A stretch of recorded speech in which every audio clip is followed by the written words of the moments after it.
ఈరోజు పాఠ్యాంశము నారద గానమాశ్చర్యము. ఇది degree second year fourth semester చదువుతున్న విద్యార్థులకు ఉపకరిస్తుంది. నా పేరు గద్ద Venkateswarlu, assistant professor of Telugu, ప్రభుత్వ డిగ్రీ కళాశాల వరంగల్, రంగశైపేట, వరంగల్ అర్బన్.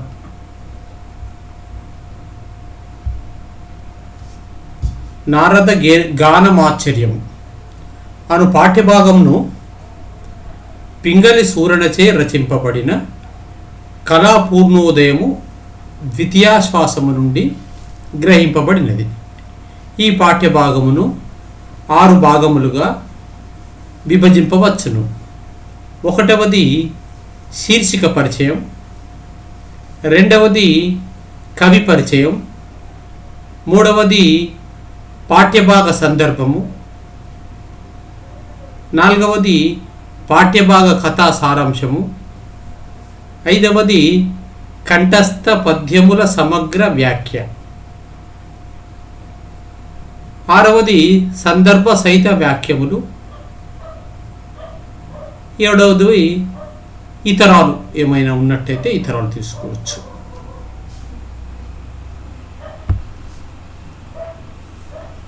మొదటగా శీర్షిక పరిచయం. నారద గానమాశ్చర్యము అను పాఠ్యభాగము పింగళి సూరణచే రచింపబడినది.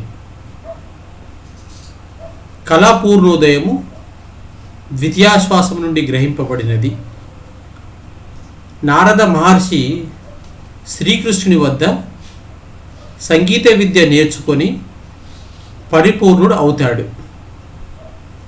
ఒక రోజున విష్ణుమూర్తి నిండు కొలువు తీర్చి కూర్చున్నాడు.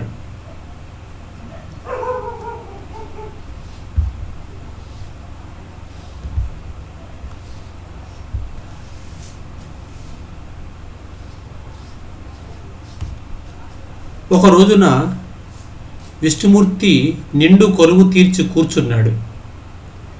ఎక్కడి నుండో నేత్రహస్తులు వచ్చి సభలోని వారిని బెత్తాలతో బాదారు. తుంబురుడిని పిలిచి సభలోకి తీసుకెళ్లారు. తుంబురుని గానమును విష్ణుమూర్తి లక్ష్మీదేవితో కలిసి వింటున్నాడు. కొంతసేపటికి అందరూ ఆశ్చర్యపడే విధంగా తుంబురుడు విలువైన వస్త్రములు, బంగారు పతకము, మైపూత సొగసులతో సభలో నుండి బయటకు వచ్చాడు. తనకంటే తుంబురుడు గొప్పవాడా అని అతనిపై మాశ్చర్యము పెంచుకొని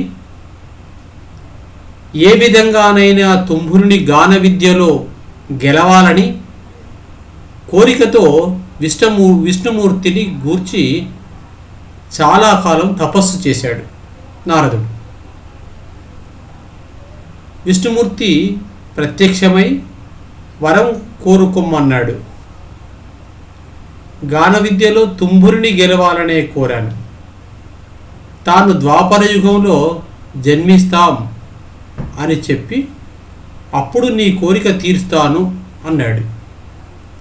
ఈ విధంగా నారదుడికి తుంబురుడి పైన ఏర్పడిన మాశ్చర్యమే నారద గానమాశ్చర్యము.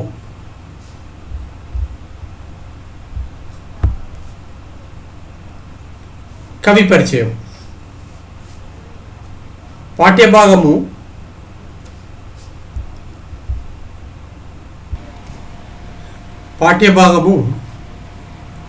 నారద గానమాశ్చర్యము. ఈ పాఠ్యభాగము పింగళి సూరణ రచించిన కళాపూర్ణోదయము ద్వితీయాశ్వాసము నుండి గ్రహింపబడినది. కవి పేరు పింగళి సూరణ. కాలము 16వ శతాబ్దము. సూరన్న నంద్యాల సీమను పాలించిన కృష్ణంరాజు ఆస్థాన కవి. క్రీస్తు శకము 1932 నుండి 1583 మధ్యకాలంలో జీవించాడు. అంకితం. కళాపూర్ణోదయ కావ్యాన్ని కృష్ణంరాజుకు అంకితం ఇచ్చాడు. రచనలు: గరుడ పురాణం,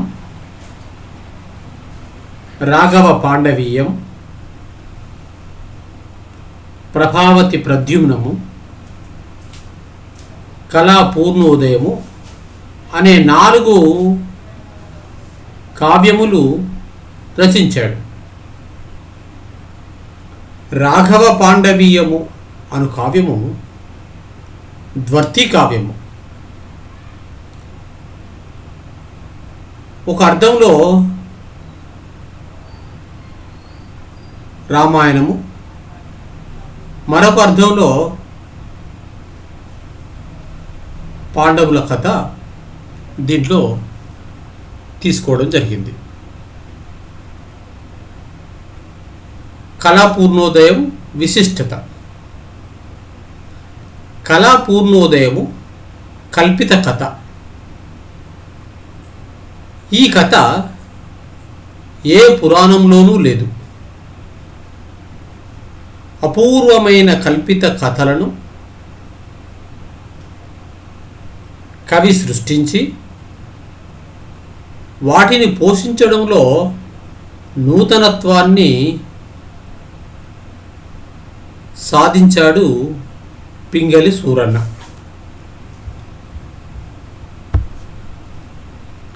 పాఠ్యభాగ నేపథ్యము. నారద మహర్షి శ్రీకృష్ణుని వద్దను, ఆయనే రాణుల సత్యభామ, జాంబావతి వద్దను సంగీత విద్య నేర్చుకొని పరిపూర్ణుడవుతాడు.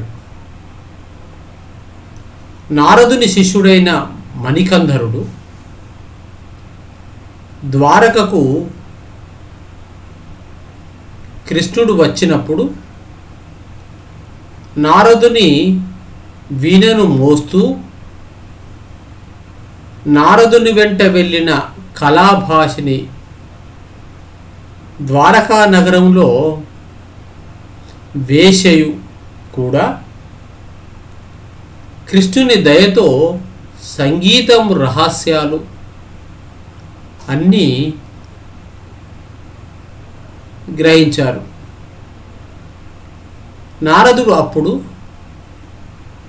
తన శిష్యుడైన మణికంధరుడితో, నీవు సంగీతం విష్ణుమూర్తిని సేవించు,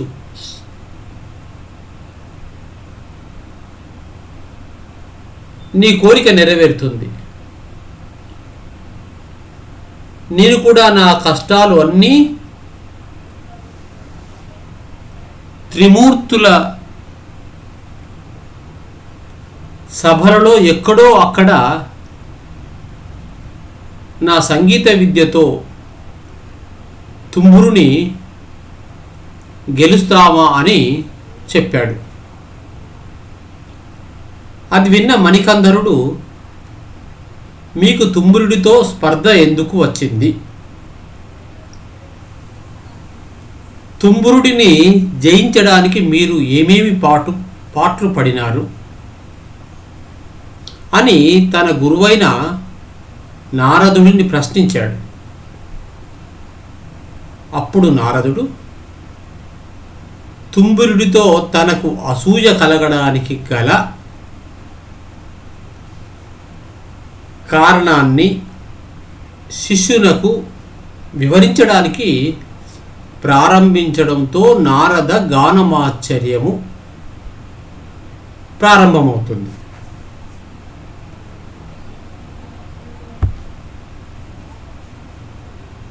పాఠ్యభాగ సారాంశం. దీనిలో 4 అంశాల గురించి చర్చించుకోబడతాయి. ఒకటవది విష్ణుమూర్తి సభ, రెండవది నారదుని హృదయములో పరితాపము, మూడవది నారదుడు తుంబురుడిని ఓడించే ప్రయత్నము, నాలుగవది నారదుడు తుంబురుడిని గెలవడానికి పడిన పాట్లు, ఐదవది విష్ణుమూర్తి ప్రత్యక్షమగుట. ఈ 5 అంశాల గురించి నేర్చుకోబోతున్నాము. మొదటగా విష్ణుమూర్తి సభ. ఒక రోజున విష్ణుమూర్తి నిండు కొలువు తీర్చి కూర్చున్నాడు. బ్రహ్మాది దేవతలు, మునీంద్రుడు ఆయనను సేవిస్తున్నారు. అప్పుడు నేను, తుంబురుడు మొదలైన వారు అక్కడకు వెళ్ళాము. విష్ణుమూర్తి అప్సరసల నాట్యాలు చూస్తున్నాడు.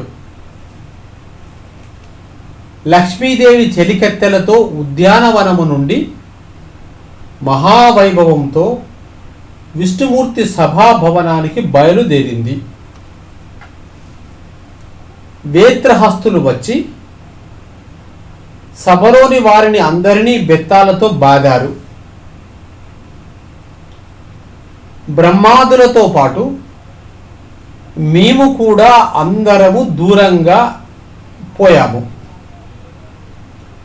అప్పుడు వేత్రహస్తులు తుంబురుడిని పిలిచి తిరిగి అతడిని సభలోకి తీసుకు వెళ్ళారు.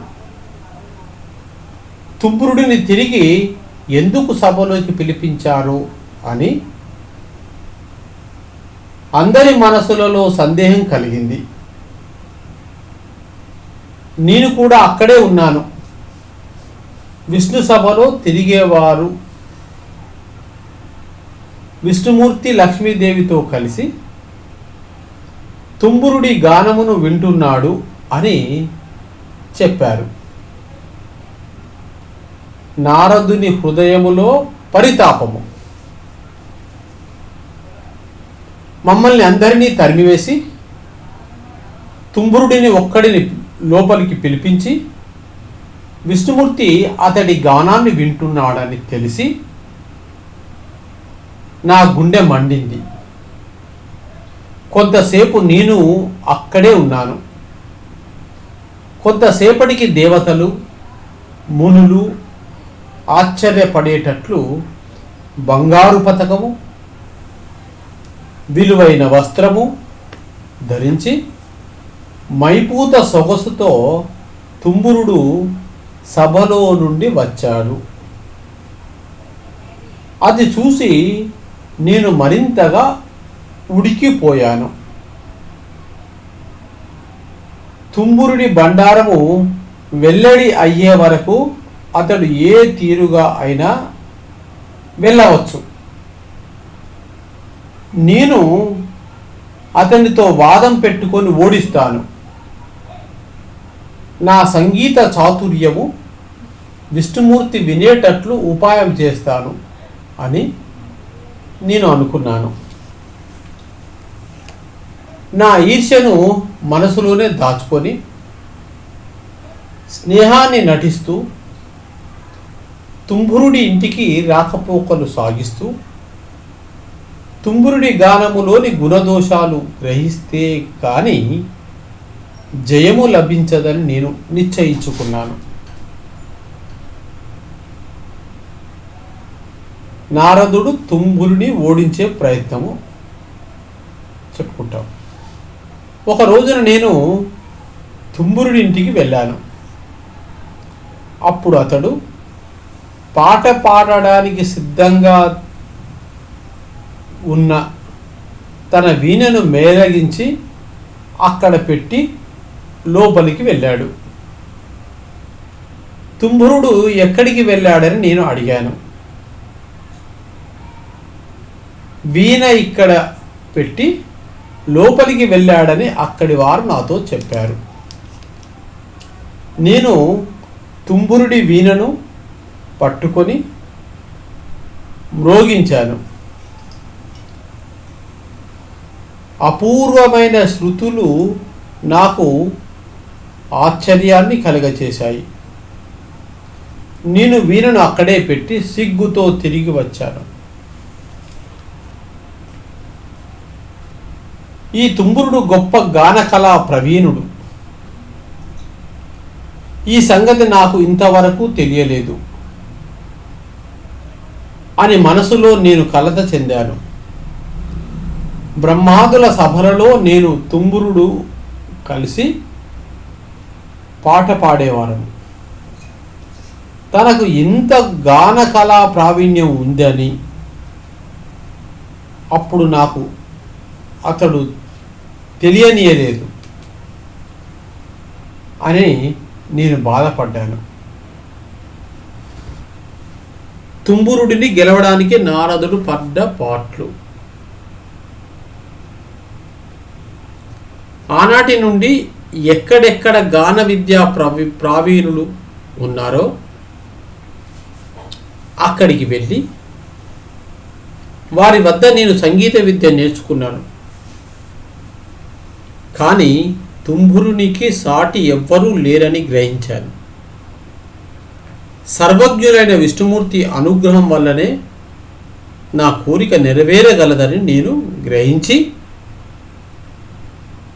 విష్ణుమూర్తిని గురించి చాలా కాలము తపస్సు చేశాను. ఆ విష్ణుమూర్తి ప్రత్యక్షమై వరం కోరుకోమన్నాడు. నేను విష్ణుమూర్తికి నమస్కరించి తుంబురుడిని గెలవాలని కోరాను. విష్ణుమూర్తి నా యందు దయచేసి తాను ద్వాపర యుగంలో వాసుదేవుని కుమారుడిగా జన్మిస్తానని చెప్పి అప్పుడు నా కోరిక తీరుస్తానని అన్నాడు. నేను చాలా కాలం నిరీక్షించి ఇప్పుడు ఈ విధంగా శ్రీకృష్ణుని దయతో సంగీత కళలో నేర్పరినైనాను. నీవు కళాభాషని ఏ శ్రమ లేకుండానే సంగీత విద్యను నేర్చారు అని నారదుడు మణికందరుడితో చెప్పాడు.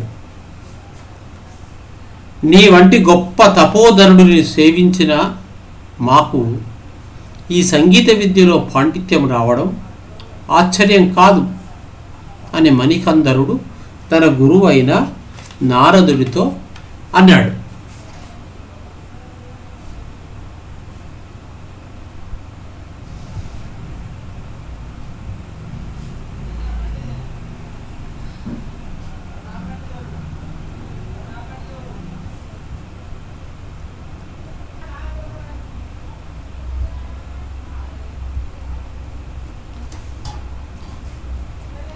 కంఠస్థ పద్యముల సమగ్ర వ్యాఖ్య. దీనిలో 7 కంఠస్థ పద్యాలు ఉన్నాయి. ప్రతి విద్యార్థి కంఠస్థం చేయవలసిన పద్యాలు ఇవి. దానికి సమగ్ర వ్యాఖ్య పరీక్షలలో అడుగుతారు, మీరు రాయవలసి ఉంటుంది. మొదటగా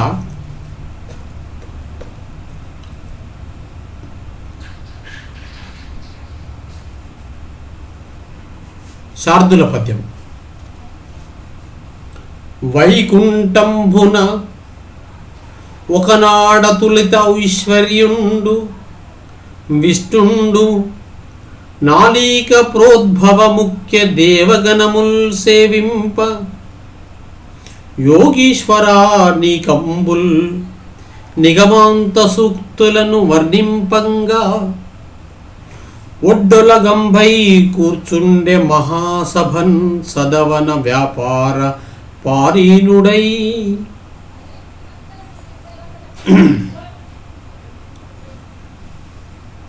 ఈ పద్యమును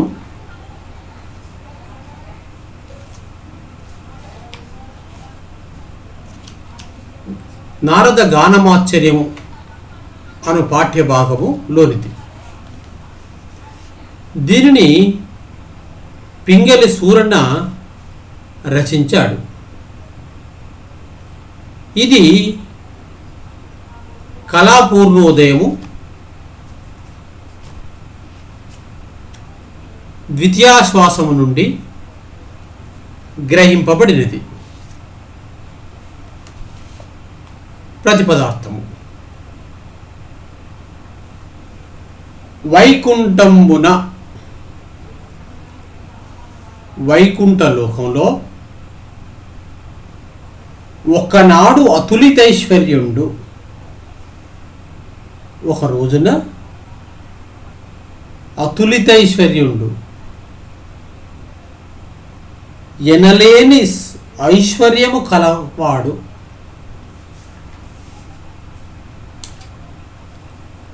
ఎవరు? విష్ణుండు, విష్ణుమూర్తి. నాలీక ప్రోద్భవ బ్రహ్మ, ముఖ్య మొదలైన దేవగణములు, దేవతల యొక్క సమూహములు సేవిస్తుండగా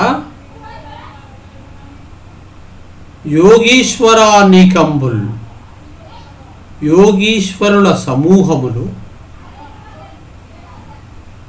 నిగమాంత సూక్తులను వేదాంత వాక్యములచే వర్ణింపగన్ పొగడుచుండగా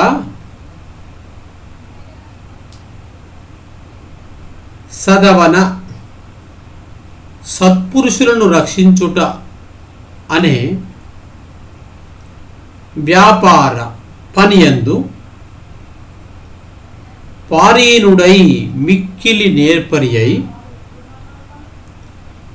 మహాసభన్ గొప్పదియగు సభయందు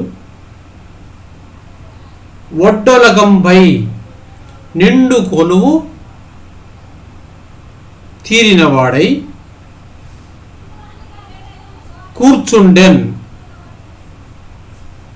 కూర్చున్నాడు విష్ణుమూర్తి.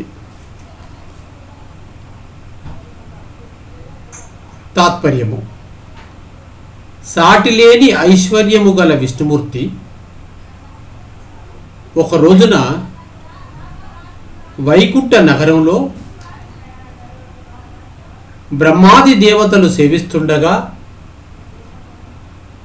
మునీశ్వరుల సమూహాలు వేదాంత వ్యాఖ్యలచే ప్రస్తుతిస్తుండగా నిండు కొలవులో విష్ణుమూర్తి కూర్చొని ఉన్నాడు.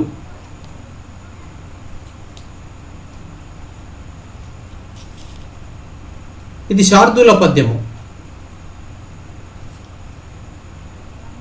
దీనిలో గణాలు మసజస తతగా అంటే 4 పాదములు ఉంటాయి. ప్రతి పాదములో మా, స, జ, స, త, త, గ అను గణములుంటాయి. 13వ అక్షరం యతిస్థానంగా ఉంటుంది. ప్రతి పాదములో 2వ అక్షరం ప్రాసాన్యము ఉంటుంది. ఈ లక్షణములు కలిగిన పద్యమును శార్దూల పద్యం అంటారు.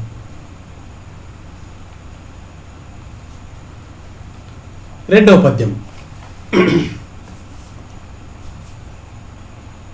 కౌండిన్యాత్రి మరీచి దక్ష కపిలాగస్త్యాక్షపారాంగిర శాండిల్యక్రతుఖన్వ కుత్సుభృగ విశ్వామిత్ర మైత్రేయ మార్కండేయ ఆసూరి వామదేవ కపి దుర్వాసో భక వ్యాఘ్ర పాన్మండ వ్యాధి మహామునుల్ చనిరి ప్రేమల్ మీర తత్సేవకన్. కౌండిన్య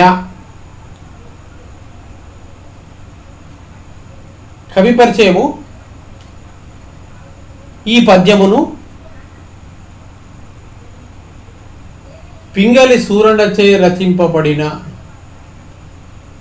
కళాపూర్ణోదయము ద్వితీయాశ్వాసము నుండి గ్రహింపబడినది. ఇది గానమాశ్చర్యమును పాఠ్యభాగంలోనిది. ప్రతిపదార్థము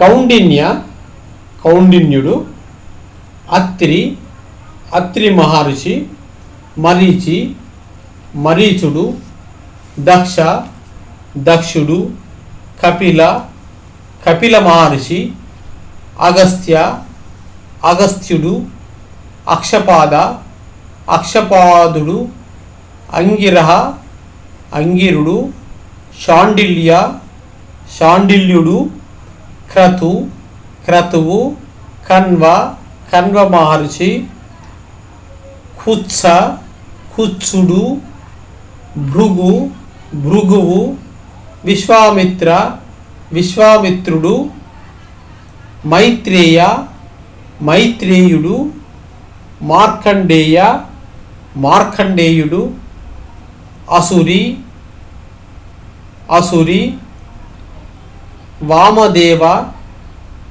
వామదేవుడు, కపి కపి, దుర్వాస దుర్వాస మహర్షి, బక బకుడు, వ్యాఘ్రపాత్ వ్యాఘ్రపాదుడు, మాండవ్య మాండవ్యుడు, ఆది మహామునుల్ మొదలైన గొప్ప మునుడు, ప్రేమల్ మీరన్ సంతోషము అతిశయింపగా,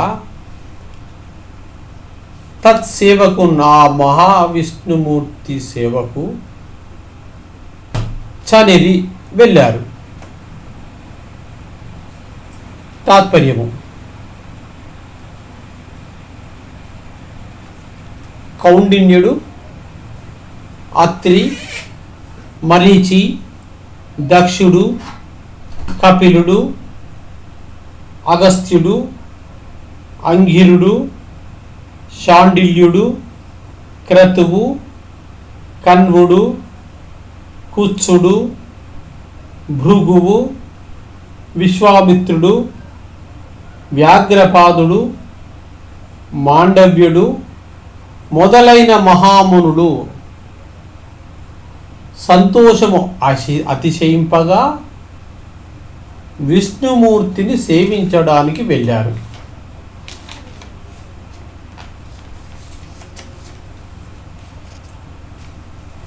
మరొక పద్యంలో వారిద పంక్తిలో వెడలి వచ్చు మెరుంగుల పిండు,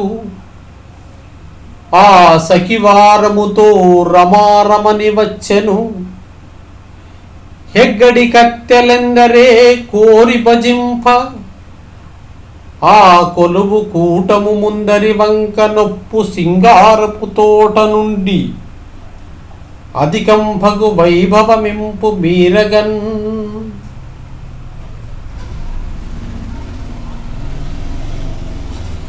ఈ పద్యము గానమాశ్చర్యం అను పాఠ్యభాగంలోనిది. దీనిని రాసినటువంటి కవి పింగళి సూరణ. కళాపూర్ణోదయము ద్వితీయాశ్వాసము నుండి గ్రహింపబడినది. ప్రతిపదార్థము వారిద పంక్తిలోన్ మేఘముల వరస నుండి బెడలివచ్చు బయటికి వచ్చే మెరుంగుల పిండునాన్ మెరుపు తీగల సమూహమా అనే విధంగా ఆ రమారమణి ఆ లక్ష్మీదేవి హెగ్గడి కత్తెలు అంతఃపురపు కావలి స్త్రీలు ఎందరేన్ ఎంతోమంది కోరి భజింపన్ కోరి సేవిస్తుండగా ఆ కొలువు కూటము ఆ సభాభవనమునకు ముందరి వంకన్ ఎదుటి వైపున ఒప్పు ప్రకాశించే సింగారపు తోట నుండి ఉద్యానవనము నుండి అధికంబగు ఎక్కువైన వైభవంబు టీవీగా ఇంపు మీరగన్ మిక్కిలి సొగసుగా ఉండగా సఖీవారముతో చెలికత్తెల సమూహముతో వచ్చింది. ఎవరు? ఆ లక్ష్మీదేవి. తాత్పర్యము: మేఘముల పంక్తి నుండి వెలువడి వచ్చు మెరుపు తీగల సమూహము ఏమో అన్నట్లుగా లక్ష్మీదేవి చెలికత్తెలతో కలిసి సేవకురాండ్రు ఎంతోమంది సేవిస్తుండగా ఆ సభాభవనము ఎదుటి వైపున ఉన్న ఉద్యానవనము నుండి అధిక వైభవంతో వచ్చింది.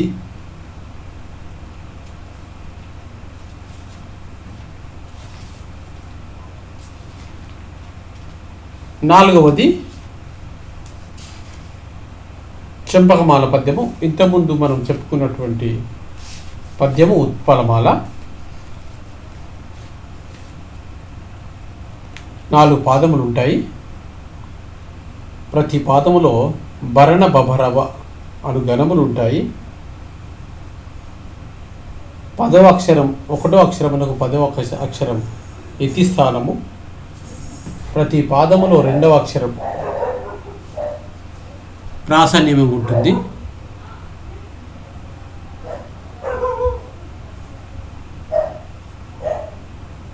ఈ లక్షణాలు కలిగిన పద్యమును ఉత్పలమాల పద్యం అంటారు.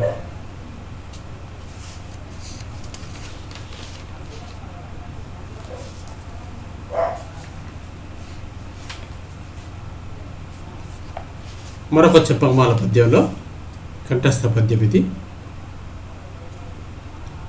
కని తమలోన దారి తని గ్రమ్మరగా పిలిపించెనేముకో అని ఎడివారు గాన విధులందు ప్రసంగములేమి గలిగెనో అని ఎడివారు తచ్చతురులన్యులు లేరే ఇతండ కాని ఇందనియడు వారునై మనములందును సంధియముందిరందరన్. ఈ పద్యము గానమాశ్చర్యము అను పాఠ్యభాగంలోనిది. కళాపూర్ణోదయంలోని ద్వితీయాశ్వాసము నుండి గ్రహించబడినది. దీనిని రచించినటువంటి కవి పింగళి సూరణ.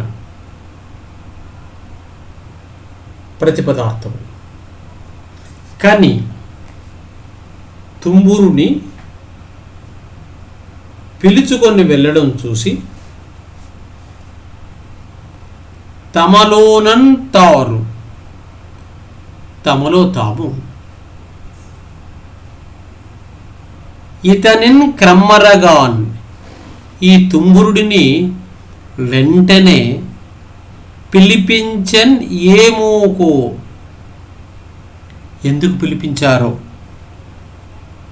అని ఎడివారు అని కొంతమంది అనుకుంటూ ఉన్నారు. ఒక దగ్గర ఒక గుంపులో గాన విధులందున్ గానము చేయుటయందు ప్రసంగములు ఏమి కలిగెనో ఎటువంటి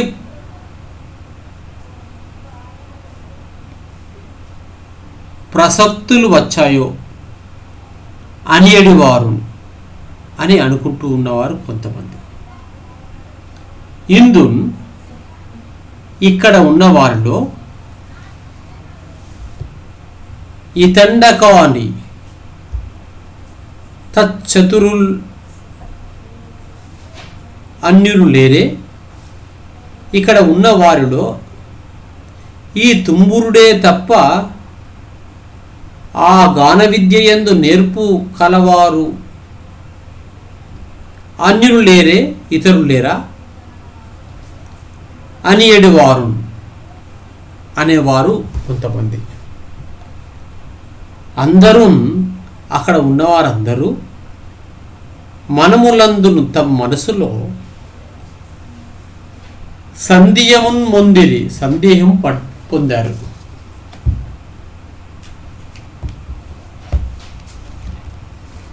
తాత్పర్యము: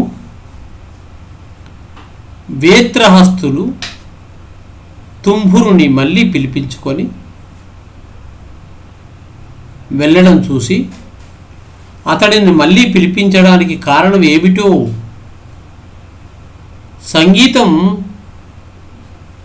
పాడవలసిన ప్రసక్తి ఏమైనా వచ్చిందేమో, అక్కడ ఉన్నవారిలో తుంబురుడు తప్ప గాన విద్యలో నేర్పుగలవారు ఇతరులు ఎవ్వరూ లేరా అని అందరూ మనసులో సందేహపడ్డారు.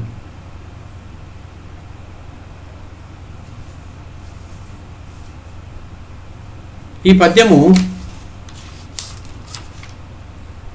చెంపకమాల పద్యము. 4 పాదములుంటాయి. నజ భజ జజర అను గణములుంటాయి ప్రతి పాదములో. ప్రాస నియమం ఉంటుంది, యతి నియమం ఉంటుంది. ఈ లక్షణములు కలిగిన పద్యాన్ని చెంపకమాల పద్యం అంటారు.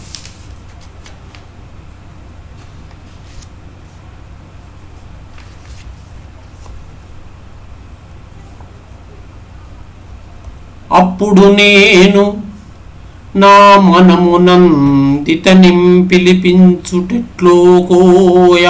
ఇప్పు అటంచు నిల్చి అరయింప వినంబడియన్ నిజంబుగా అపురుషోత్తముండు తన అంగనతో వినుచున్నవాడు సొంపొప్పదీయగాన మణియొద్ద చరించెడి వారు చెప్పగన్. ఈ పద్యము పింగళి సూరణచే రచింపబడిన కళాపూర్ణోదయము ద్వితీయాశ్వాసము నుండి గ్రహింపబడినది. గానమాశ్చర్యము అను పాఠ్య భాగంలోనిది. ప్రతిపదార్థము: అప్పుడు నేను, ఆ సమయంలో నేను, నా మనమునందున్న మనసులో, ఇప్పుడు ఈ సమయంలో, ఇతగాడిని పిలిపించుట ఎట్లోకో, పిలిపించడం ఏ విధంగా జరిగిందో, అటంచున్ అనుకుంటూ, నిలిచి ఆగి, అరయింపన్ వాకప్ చేస్తూ ఉన్నాడు. నిజంబుగాన్ అపురుషోత్తముండు, నిజంగా ఆ విష్ణుమూర్తి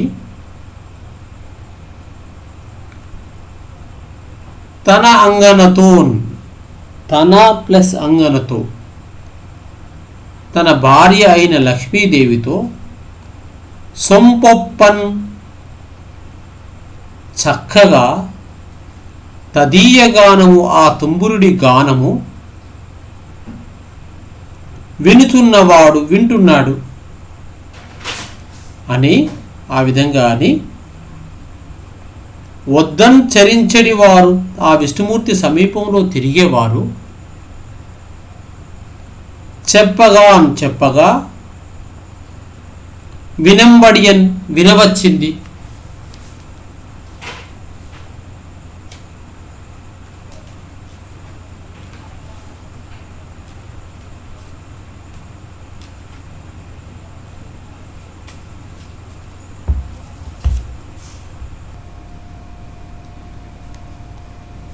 చెంపకమాల పద్యము. తలగక అప్పుడట్లు సముదగ్రత భేర్చిన ఈర్ష్య బుద్ధి లోపలనన్యడంచి మైత్రి గనుపట్టగా ఇంకను కొంత రాకపోకల్ గటించి ఏనతని గానములో గుణదోషవర్తనల్ తెలియుట నీతి. ఆ నీతి తెలివి లేక అగునే జయమంచు నెంచితిన్. ఈ పద్యము కవి పరిచయము. ఈ పద్యము గానమాశ్చర్యము అను పాఠ్యభాగంలోనిది. కళాపూర్ణోదయము ద్వితీయాశ్వాసము నుండి గ్రహింపబడినది. ఈ పాఠ్యభాగ రచయిత పింగళి సూరణ. ప్రతిపదార్థము: తలగక విడిచిపెట్టక, అప్పుడు ఆ సమయంలో, సముదగ్రతన్ విశేషముగా పేర్చిన ఈర్ష్యన్ అసూయ అతిశయించగా, బుద్ధి లోపలన్ అడంచి మనసులోనే అణుచుకున్నాను. మైత్రి కనుపట్టగన్ ఇంకన్ స్నేహము వెల్లడి అయ్యే విధంగా ఇంకను కొంత రాకపోకలు ఘటించి, కొన్ని రోజులు రావడం పోవడం చేసుకుంటూ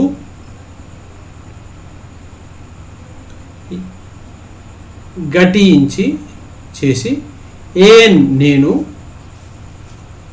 అతని గానములోన్, అతడి పాటలో గుణదోషవర్తనల్, గుణముల యొక్కయు దోషముల యొక్కయు తెలియుట గ్రహించుట నీతి ఉపాయము. ఆ తెలివి ఆ జ్ఞానము లేకుండా జయము కలుగుతుందా అంచున్ ఎంచితిన్ అంటూ భావించారు.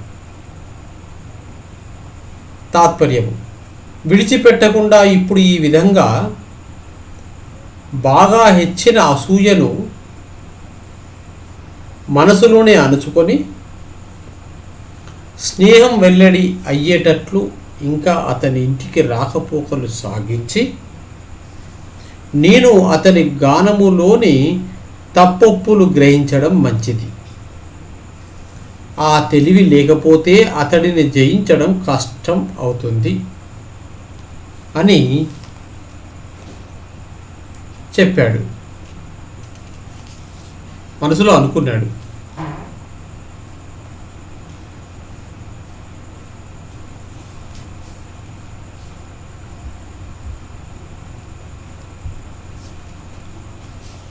వ్యాకరణ అంశాలు. దీంట్లో ప్రధానంగా అలంకారాలు చూద్దాం. ఎందుకంటే ఇంతకుముందు పద్యాలలో ఛందస్సు కూడా మనం చూడడం జరిగింది. అలంకారాలు ఒకటి చూసినట్టయితే సరిపోతుంది.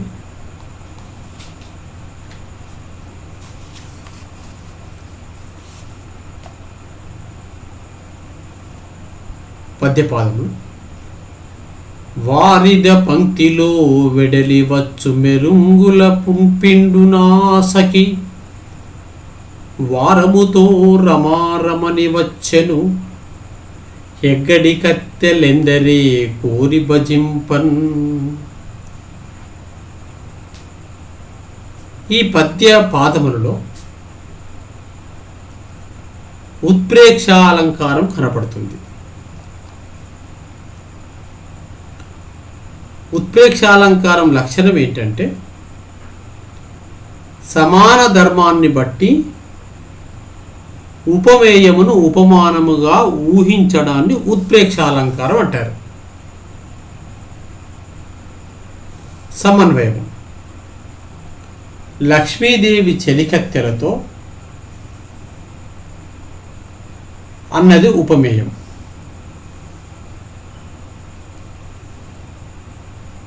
సఖీ వారముతో రమారమణి అంటే చెలికత్తె.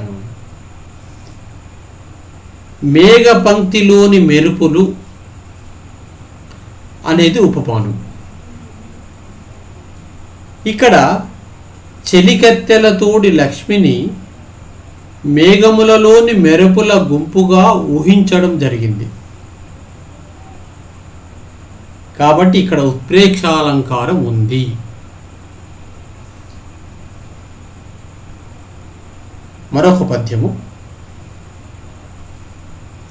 దగదగయను పదకంబున నిగనిగయను క్రొమ్మెరుంగు నేత్రపటమునన్ బుగబుగయను మైపూతన్ భగభగ అనిపించనతడు నా హృదయంబున్.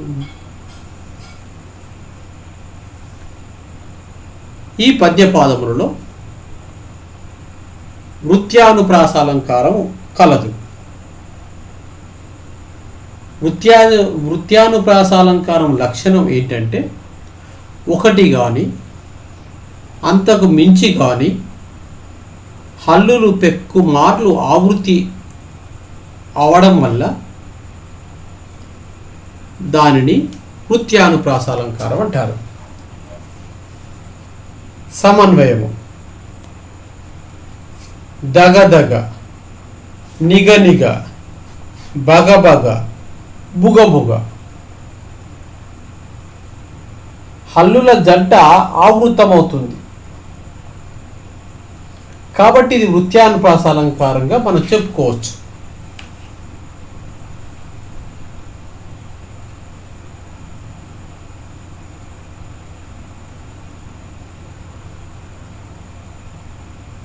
మరొకటి ఉపమాలంకారము. ఇటుగాక విను జనంబుల పటిమకు నెక్కుడుగా విద్య పచరించుట అక్కట విఫలముగాదే ఎచ్చట చెవిటికి పట్టినట్టు సంకును బోలెన్.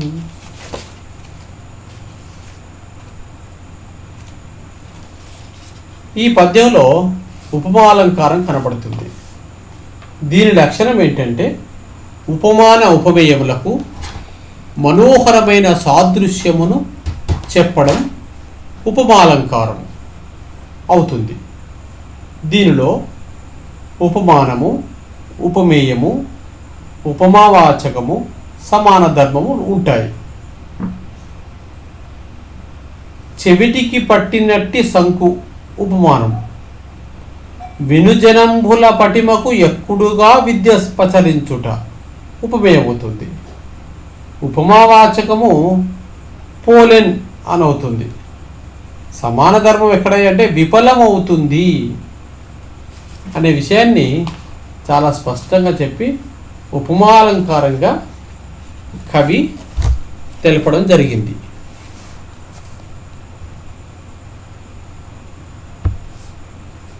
ధన్యవాదములు.